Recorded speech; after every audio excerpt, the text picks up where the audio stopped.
Hello दोस्तों, R S horror channel में आप सभी का स्वागत है। आज मैं आपके लिए लेकर आया हूँ बहुत ही डरावनी पर सच्ची भूतिया घटना। दोस्तों, ये घटना मुझे रियांदिती जी ने भेजी है। उनके बुआ के साथ घटी थी। तो आगे की स्टोरी मैं उनके बुआ जी के पॉइंट ऑफ व्यू से सुनाऊंगा। हेलो दोस्तों, मेरा नाम अन्नू है।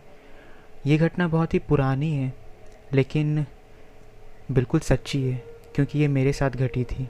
मैं उत्तर प्रदेश की रहने वाली हूँ। तो शुरू करते हैं। दरअसल मेरी मासी मुझसे बहुत प्यार करती थी। उनका लगाव मेरे ऊपर बहुत था, पर उनके साथ कुछ दिनों से बहुत ही बुरा हो रहा था। जैसे कि वो बहुत बीमार रह रही थी, उनका बच्चा नहीं हो रहा था। पेट में बच्चा बन तो रहा था लेकिन होने से पहले वो बच्चा मर जा रहा था। इन सब चीज़ों से मेरे मासी के ऊपर बहुत ही बुरा असर पड़ा। जब आखिरी बच्चा होने वाला था, बच्चा तो हो गया लेकिन मेरी मासी की डेथ हो गई।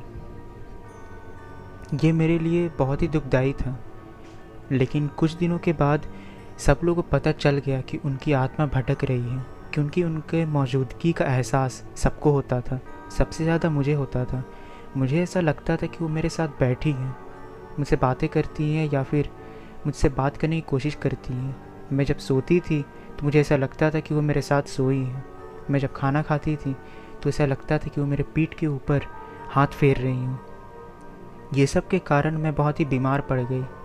बीमार पड़ने के कारण मेरे परिवार वाले बहुत ही परेशान हो गए। खैर, मेरे परिवार वालों ने कुछ दिनों के बाद मेरी शादी तय कर दी। लेकिन शादी होने से पहले मेरा बीए का एग्ज़ाम था।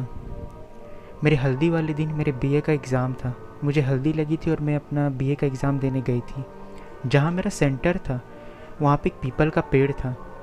गर्मी का महीना था, मुझे बहुत गर्मी लग रही थी, इसीलिए मैं उस पीपल के पेड़ के नीचे बैठ गई। जब मैं एग्ज़ाम देकर आई तो मैं बहुत ही बीमार पड़ गई। उस दिन से तो मैं बहुत ही बीमार रहने लगी। खैर, बहुत मुश्किलों से मेरी शादी हुई, लेकिन शादी होने के बाद भी मेरी मुश्किलें कम नहीं हुई बल्कि और बढ़ गई। सब कुछ बहुत ही ख़राब होने लगा मेरे साथ। दरअसल मैं जब सोई रहती थी और जब सोकर उठती थी तो मैं देखती थी कि मेरे बाल खाट से बांधे हुए हैं। ये सब देखकर मेरे परिवार वाले बहुत ही डर गए। लेकिन इन सब के बगैर मेरे ससुर जी आगे आए और वो एक दिन एक पंडित जी को बुला कर लाए। लेकिन पंडित जी ने बोला कि ये आत्मा मुझसे नहीं भागेगी। उन्होंने बस इतना ही कहा और वो वहाँ से चले गए। फिर कुछ दिनों के बाद वो एक अघोरी को बुला कर लाए। अघोरियों ने बोला, ये आत्मा हमसे नहीं भागेगी, ये आत्मा बहुत ही शक्तिशाली है, आप किसी और से मदद लीजिए। ये सब बोलने के बावजूद भी मेरे ससुर जी ने हार नहीं मानी और वो एक दिन एक पहाड़ी पंडित को बुला कर लाए, जो बहुत ही जाने माने और बहुत ही बड़े पंडित थे।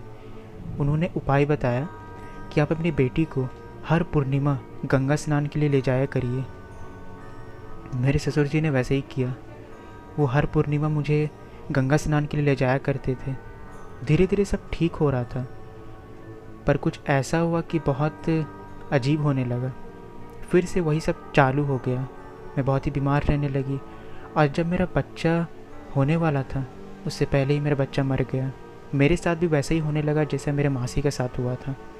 बच्चा मेरे पेट में बनता तो था लेकिन वो होता नहीं था, उससे पहले मर जाता था।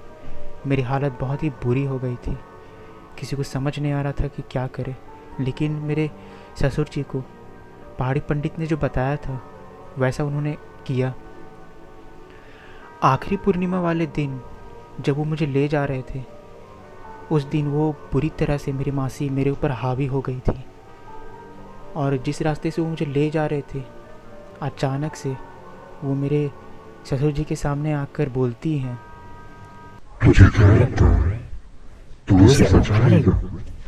तू क्या इसे कोई भी नहीं बचा। लेकिन मेरे ससुर जी डरे नहीं और मुझे गंगा स्नान करवा दिया। लेकिन फिर भी कुछ ख़त्म नहीं हुआ। दरअसल उसके बाद मेरे साथ और भी कुछ बुरा हुआ। मेरा एक्सीडेंट हो गया, मेरे पैर में बहुत चोट लग गई।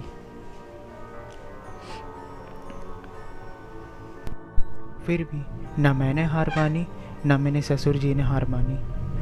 आखिरकार मेरे मासी ने मेरा पीछा छोड़ा। मुझे अभी तक याद है, जब मैं गंगा स्नान करने के लिए गई थी। उस दिन सूरज ठीक से निकला नहीं था, मतलब सुबह 5 या 6 बजे का टाइम होता होगा। मेरी मासी मेरे शरीर से ऐसे निकल कर गई थी, मतलब मेरे मुंह से ऐसी चीख निकली थी जैसे कि अगर किसी इंसान का कोई हिस्सा नोच कर निकाल दिया जाए, खींच कर निकाल दिया जाए, वो क्या दर्द होगा, वैसा मैं चिल्लाई थी, वैसा मुझे महसूस हुआ था। मुझे सारा कुछ याद है। खैर अभी मैं बिल्कुल ठीक हूँ और मेरे 3 बच्चे भी हैं, लेकिन मेरे ससुर जी अब इस दुनिया में नहीं हैं। लेकिन मैं मरते दम तक अपने ससुर जी का इस बात का जो उन्होंने मेरे लिए किया मैं कभी नहीं भूलूंगी, और उनका आशीर्वाद हमेशा मेरे साथ है। तो दोस्तों, ये थी रियांदिती जी के मासी के साथ घटी हुई एक बिल्कुल सच्ची भूतिया घटना। दोस्तों, मेरा मानना ये है कि जैसे कि अगर कोई अकाल मृत्यु होती है या फिर हमें जिसे किसी से लगा होता है या फिर अचानक से किसी की मृत्यु हो जाती है, तो उसकी आत्मा भी नहीं चाहती है कि हम उस इंसान को छोड़ कर जाएं। आशा करता हूँ आपको वीडियो बहुत पसंद आया होगा। अगर वीडियो पसंद आया होगा तो प्लीज़ मेरे चैनल को सब्सक्राइब कर लीजिएगा, लाइक करिए, शेयर करिए। और हाँ, अगर आपको मेरे साथ कोई अपनी स्टोरी शेयर करनी है तो प्लीज़ एक बार कमेंट कर दीजिएगा। तब तक के लिए जय माता दी।